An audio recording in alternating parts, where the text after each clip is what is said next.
ingin mempresentasikan hasil diskusi kami mengenai switching and multiplexing, yang dimana ini merupakan tugas kelas atau mata kelas sistem komunikasi yang diampu oleh Bapak Andre Rabiola, Eskom Magister Engineer. Sebelumnya perkenalkan, nama saya Muhammad Nurdisi, NIM saya F1E 222041, dan teman saya Yudha Arianda dengan NIM F1E 222061. Saya Hidayat dengan NIM F1E 22003. Saya Anggreni dengan NIM F1E 2233. Masuk ke materi pertama yaitu switching. Nah, apa itu switching? Switching itu merupakan teknik switch didefinisikan oleh IEEE sebagai penyiapan berdasarkan permintaan dari sebuah koneksi individual sepasang inter tertentu menunjukkan outlet tertentu dalam sekumpulan inlet dan outlet ketika akan diperlukan transfer informasi. Ada dua jenis switching untuk mentransferkan data dan informasi berdasarkan penyimpanan jalur, yaitu circuit switching dan packet switching.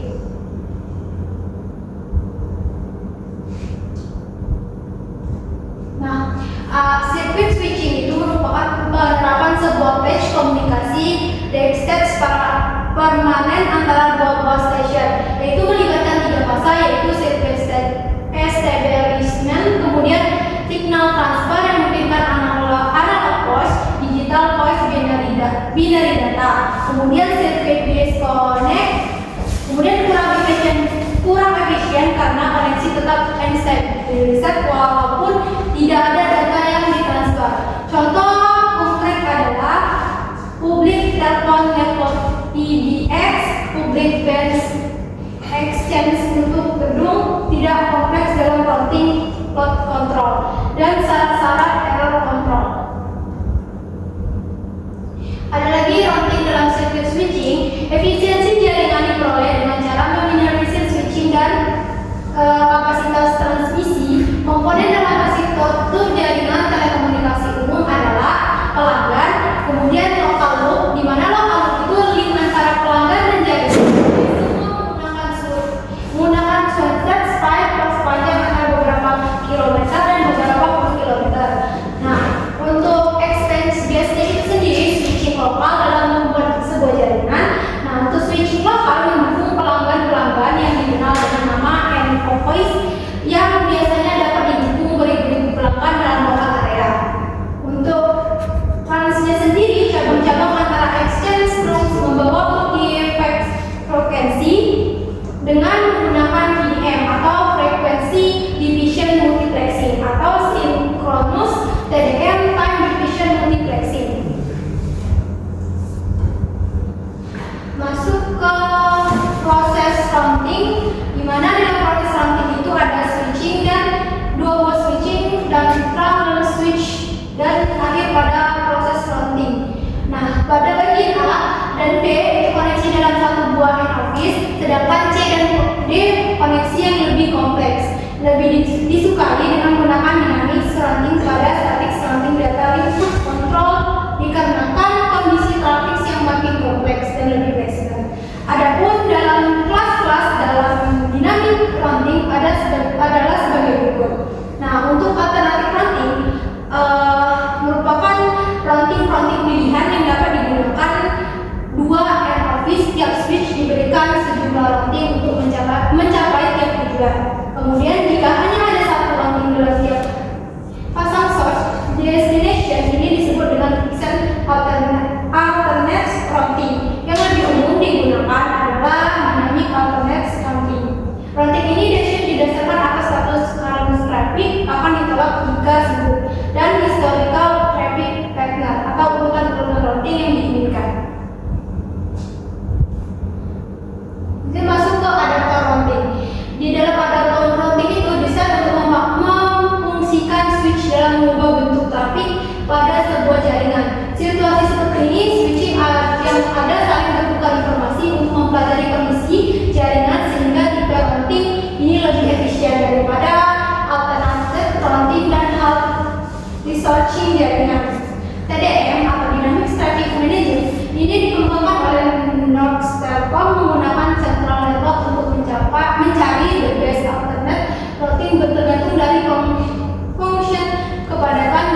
efisiensi lain sangat tinggi. Kemudian jaringan packet switching dapat membuat konversi data red. Kemudian ketika trafik mulai padat, beberapa blok yang menunjukkan jaringan menolak, permintaan koneksi tambahan sampai membandingi jaringan dulu. Masuk ke dalam konsep dasar jaringan. Di dalam konsep dasar jaringan, jaringan komputer umum diimplementasikan dalam bentuk hierarki yang terdiri dari 3 layer utama, yaitu core, distribusi, dan akses. Yang kemudian ada mudah troubleshooting dan isolasi masalah. Dan bagaimana hierarki ini diterapkan di perusahaan atau kemis. Konsep dasar layer jaringan itu ada core. Itu tuh terhubung ke internet, backbone ke jaringan. Kemudian ada distribution, itu kebijakan jaringan routing dan VLAN. Kemudian akses menghubungkan end user ke device. Kemudian mengapa pentingnya memahami fungsi tiap layer. Selanjutnya itu ada peran switching dalam jaringan. Itu menghubungkan device dalam satu jaringan lokal. Kemudian memperlancar MAC address perangkat yang terhubung. Selanjutnya meneruskan peran berdasarkan MAC address tujuan dan mengapa switching penting dalam jaringan modern. Selanjutnya akan dijelaskan oleh teman saya.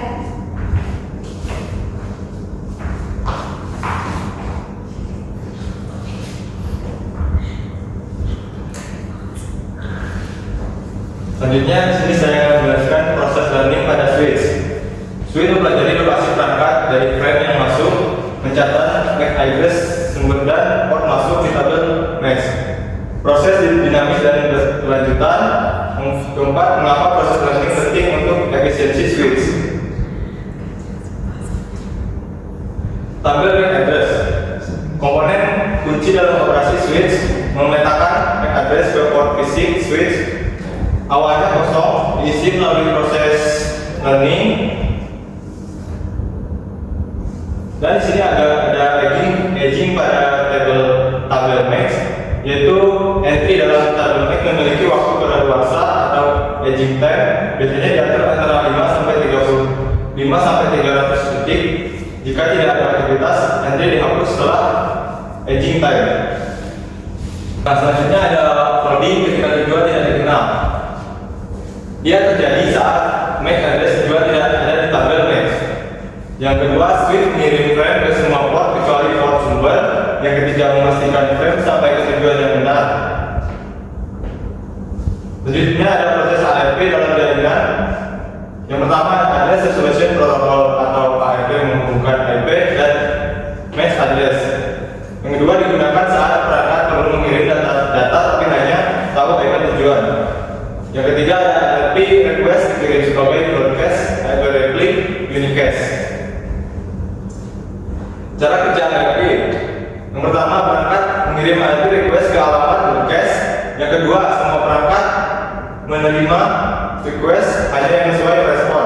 Yang ketiga, IP replik berisi MAC address yang dicari. Selanjutnya ada dampak IP pada switch. IP request menyebabkan loading pada switch.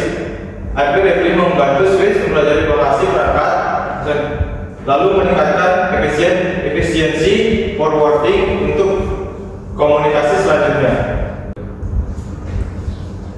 Selanjutnya ada VLAN atau segmentasi logis jaringan, yaitu virtual local area network membagi switch menjadi beberapa jaringan logis dan meningkatkan keamanan dan manajemen dari jaringan.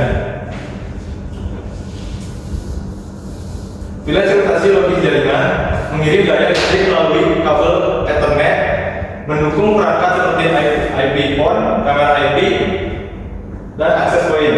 Yang ketiga, mengurangi kebutuhan kabel power terpisah. Manajemen dan monitoring switch melalui konfigurasi melalui CLI atau GUI dan memonitoring trafik dan performa, mengatur keamanan atau port security dan filtering. Untuk kesimpulan connectivity switch, yaitu fondasi untuk jaringan yang efisiensi dan andal, mendukung komunikasi cepat dan aman antar perangkat, terus berkembang dengan teknologi baru. Baiklah, selanjutnya yaitu multiplexing. Nah, pengantar multiplexing. Multiplexing adalah teknik menggabungkan beberapa aliran data dari sumber berbeda. Data digabung untuk dikirim melalui satu saluran yang sama, bertujuan untuk mengefisienkan penggunaan bandwidth atau saluran transmisi. Analoginya seperti menggabungkan beberapa jalan menjadi satu jalan besar. Fungsi dan manfaat multiplexing.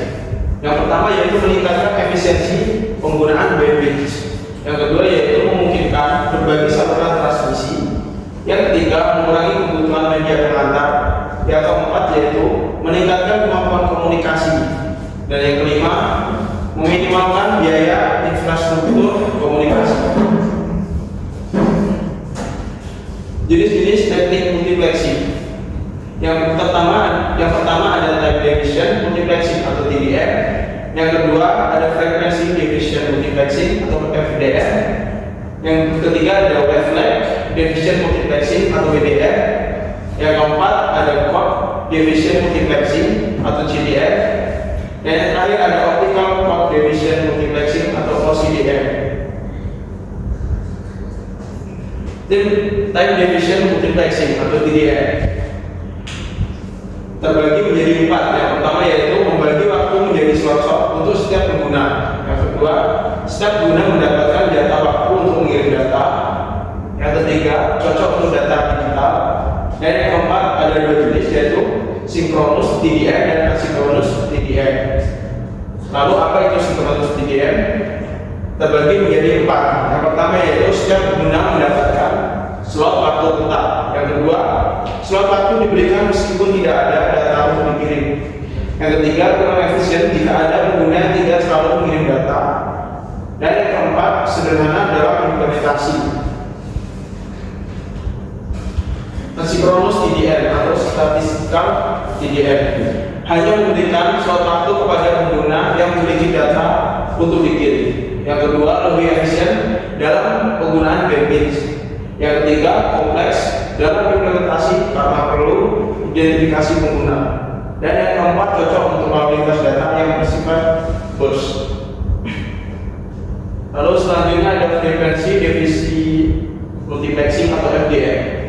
Membagi bandwidth menjadi beberapa saluran frekuensi. Yang kedua, setiap pengguna mendapat saluran frekuensi tersendiri. Yang ketiga, cocok untuk sinyal analog. Dan yang keempat, digunakan dalam saluran radio dan televisi. Lalu ada konsep bandwidth dalam FDM. Bandwidth adalah rentang antara frekuensi terendah dan tertinggi. Contoh, radio FM menggunakan bandwidth 88 MHz sampai 108 MHz. Selanjutnya, setiap saluran dalam FDM memiliki bandwidth tertentu. Dan yang terakhir, pemisahan antara saluran menggunakan wideband. Wavelength division multiplexing atau WDM digunakan untuk menggabungkan sinyal berbasis cahaya. Setiap sinyal dikirim pada panjang gelombang yang berbeda. Cocok untuk komunikasi fiber optik dan memungkinkan transmisi dalam jumlah yang besar. Prinsip kerja WDM. Setiap sinyal data berubah menjadi sinyal cahaya. Sinyal cahaya memiliki panjang gelombang yang berbeda. Sinyal digabungkan menggunakan multiplexer optik. Yang terakhir di penerima sinyal dipisahkan kembali menggunakan demultiplexer optik. Selanjutnya akan dilanjutkan oleh teman saya.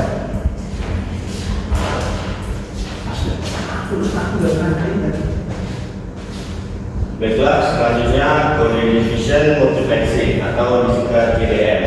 Menggunakan kode unik untuk setiap pengguna memungkinkan penggunaan frekuensi yang sama secara bersamaan. Lalu digunakan dalam sistem komunikasi flat atau CDMA. Keempat, dapat menangani sinyal digital maupun analog. Untuk prinsip kerja CDM, yang pertama, setiap pengguna diberi kode unik. Yang kedua, data dikalikan dengan kode unik sebelum dikirim. 3, penerimaan menggunakan kode yang sama untuk mengekstrak data. Dan yang keempat, memungkinkan multiplace akses tanpa pembagian waktu atau frekuensi. Proses modulasi dan multiplexing. Data dikompresi terlebih dahulu, kemudian data dimodulasi misalnya dengan PCM untuk sinyal analog. Setelah itu dilakukan proses multiplexing. Urutan ini penting untuk efisiensi transmisi.